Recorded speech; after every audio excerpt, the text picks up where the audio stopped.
kapatid na Eduardo B. Manalo, kami po ay nagagalak dahil ang pagsapit ng inyong pagsilang ay karagdagang inspirasyon para anuman ang mangyari ay patuloy kaming maglilingkod sa Diyos upang tamuhin ang kaligtasan.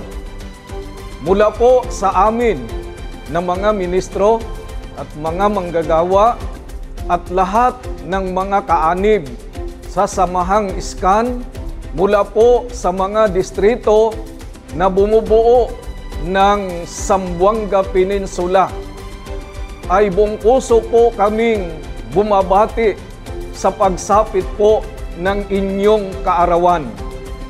Happy birthday po! We love you po! Purihin po ang ating Panginoong Diyos